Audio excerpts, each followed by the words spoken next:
Et il se roule le patin le plus monumental que j'ai vu de ma vie, frère. À 4h40. Oh là, je le sens passer. Tu sais, j'ai été dans la situation là. Hein. J'étais le best friend, mais quand elle attendait bien plus. Hein.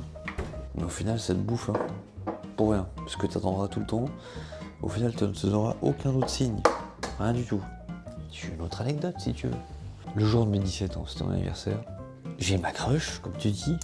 J'étais son meilleur pote. Un de mes plus gros crushs de ma période collège-lycée. Mais un truc, frère. Elle me dit, ok, viens pour ton anniversaire, t'es 17 ans, on va en boîte de nuit. Donc on va en boîte. Moi, frère, je me suis sapé. Je me suis dit, 7 jours. C'est le grand jour. Ah, c'était un grand jour, frère. Elle avait un cumé, je savais déjà que le dossier c'était compliqué, tu vois. Je charbonnais déjà depuis 1 an le dossier. Et sauf que pendant la soirée, je vois des choses. On est là, en train de danser tranquille. À l'époque, je dansais comme ton grand-père, comme ça. Sauf que au fond, vers là-bas, je vois qu'elle arrête pas de regarder. Je commence à rotationner comme ça. Et je vois un autre mec qui la regarde, frère. Il voulait lui bouffer les yeux.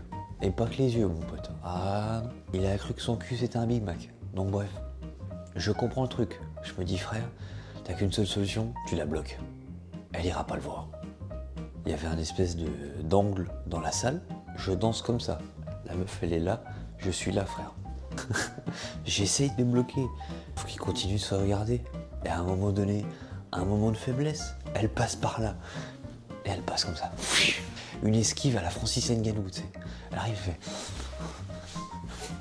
Et il se roule le patin le plus monumental que j'ai vu de ma vie, frère. Et moi, j'étais là. Mais, et moi, je commence à parler à une meuf d'un autre lycée. On se parle bien et tout. Je prends mon courage à Darta et je vais devant son lycée. On se voit, ça se passe bien.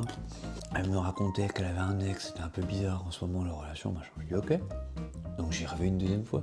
J'attends devant son lycée, on se voit. Et là, il y a un autre mec qui est avec nous.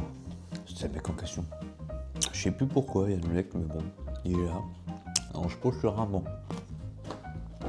Mise en situation.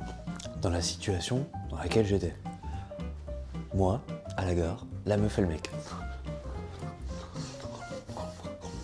Darta, la meuf et le mec. Voilà. C'était Darta Nianto, votre noble serviteur, la mousquetaille. Ciao.